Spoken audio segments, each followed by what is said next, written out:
Have you ever felt like you were being watched? Like there was someone, or something just out of sight, waiting? That's exactly what happened to me during my junior year of high school. What started as an innocent night at school turned into the most terrifying experience of my life. Let me tell you about the night I learned some doors should never be opened. It was supposed to be fun, an overnight lock-in at school to celebrate the end of the semester. The gym was full of my classmates, all hyped up on pizza and soda. We were supposed to stay in the main areas of the school, the gym, the cafeteria, and the library, but of course some of us couldn't resist exploring the off-limits parts. My best friend Rachel dared me to check out the old science wing. The wing had been abandoned for years after a fire damaged part of it, but rumors said it was haunted. I didn't believe in ghosts, but I couldn't back down from a dare. The moment we stepped into the science wing, the air felt different. It was colder, heavier, like the air itself didn't want us there. The hallway was dark, and the only light came from Rachel's phone flashlight, which flickered as we walked. We heard something, a faint tapping like fingernails on glass. We froze, listening. Rachel laughed nervously and said it was probably just a rat. But then we saw it. One of the classroom doors at the end of the hall was slightly open, and it was moving, like someone had just gone inside. Rachel whispered, "Let's go back," but I shook my head. I had to prove there was nothing to be afraid of. So I pushed the door open. The room was empty, but it felt wrong. There was this smell, like burnt hair. And then I saw it.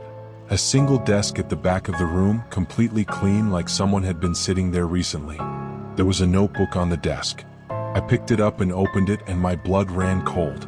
The pages were filled with the same sentence written over and over. "Don't look at her. Don't look at her. Don't look at her." The door slammed shut and the flashlight flickered again. That's when I saw her. In the corner of the room, crouched in the shadows, was a figure. She was facing the wall, her long, tangled hair covering her face. She wasn't moving, but I could hear this faint, wet sound like she was chewing on something. Rachel whispered, "We need to get out of here." But I couldn't move. My eyes were glued to the figure. And then she stopped chewing. Slowly, she began to turn her head, and I remembered the notebook's warning, "Don't look at her." I don't know how we got the door open, but we did, and we didn't stop running until we were back in the gym. I looked back once as we turned the corner, and I swear I saw her standing at the end of the hallway watching us. We tried to tell the chaperones, but they didn't believe us. They said we were trying to scare the others. But that night, as we sat in the gym, I couldn't stop thinking about that notebook. Who had written it? And more importantly, who or what was she? Some places are haunted for a reason. That I've never gone back to that wing of the school. It's sealed off now, condemned after another fire a year later. But sometimes when I pass the building at night, I think I see a light flickering in the old science wing. And every time I hear the same words in my head, "Don't look at her." Story 2. It was supposed to be just another Halloween, but this time, it wasn't about costumes or candy. It was about survival. The terrifying tales of college lockdowns that will make you question how safe you are, even in places meant to protect you. Story 2. The Library Ghost. Megan had always loved the quiet of the library at night. It was her safe haven, especially during finals week. But on Halloween night, things took a turn she could never have imagined. The campus had issued a lockdown earlier that evening. There was talk of a suspicious individual seen wandering near the dorms. Megan wasn't worried, she figured the library was the safest place to be.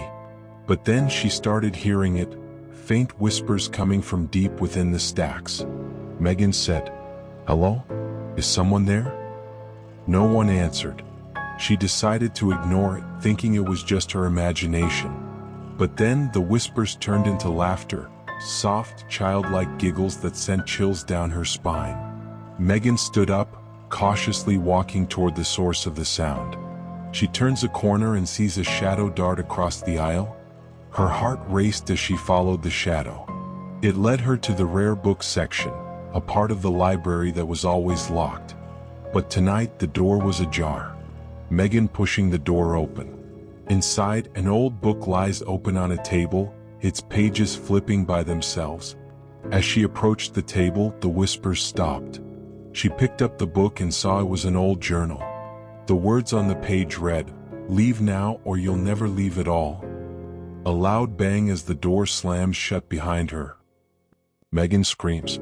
She tried to run, but the lights went out. In the darkness, she felt a cold hand on her shoulder. The next morning, the library staff found the journal on the floor. Megan was never seen again. Story 3: The Lockdown Prank.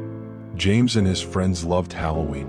Every year, they pulled elaborate pranks on their classmates. This year, they decided to use the college's lockdown drill to their advantage. James texting from his phone. The lockdown announcement plays over the intercom. "This is a campus-wide lockdown.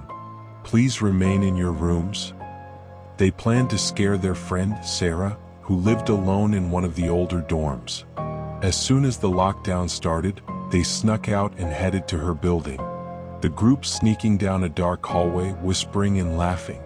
Lucy said, "She's going to freak out." But when they reached Sarah's door, they found it slightly open. Inside, the room was dark and the air was icy cold. At first, they thought Sarah was playing along. But then they noticed the strange symbols drawn on the walls and what looked like blood. Tyler says, "This isn't funny anymore." Suddenly, the door slammed shut, locking them inside. The chanting grew louder, and a figure appeared in the corner, a woman with hollow eyes and a twisted smile. The group screams loudly, trying to open the door as the figure moves closer. The lights flickered, and one by one, the friends began to disappear. James was the last one left. He begged for mercy, but the figure only laughed. When the lockdown ended, campus security found Sarah's room empty. There was no trace of the group, only the symbols on the walls, which no one could explain.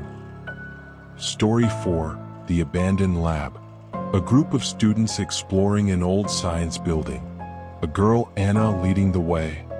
Anna had always been curious about the abandoned lab on campus. Rumors swirled about failed experiments and mysterious disappearances. On Halloween night, she convinced her friends to sneak in during the lockdown. The group enters the building, their flashlights casting long shadows on the walls. The lab was cold and damp, with broken equipment scattered everywhere. As they explored, they found a locked door with a biohazard symbol on it. Against her friends' protests, Anna picked the lock. The group steps into a room filled with jars of strange, preserved specimens. One jar contains a small, grotesque creature that looks almost human. They didn't notice the door closing behind them. The air grew heavier, and an unnatural buzzing sound filled the room. Then the jars began to shake, the glass shattering. The group screams as the preserved creatures crawl out of their jars. Anna screamed, "Run as fast as you can." They ran back to the door, but it wouldn't open. The creatures swarmed around them, their eyes glowing in the dark. One by one, the students fell silent. The last thing Anna saw was a pair of glowing eyes inches from her face. Campus police found the lab empty, the broken jars the only sign anyone had been there. Some places are locked down for a reason. Stay safe. For stories. For warnings. Remember, sometimes the scariest things are already inside. Like, share and subscribe for more such stories.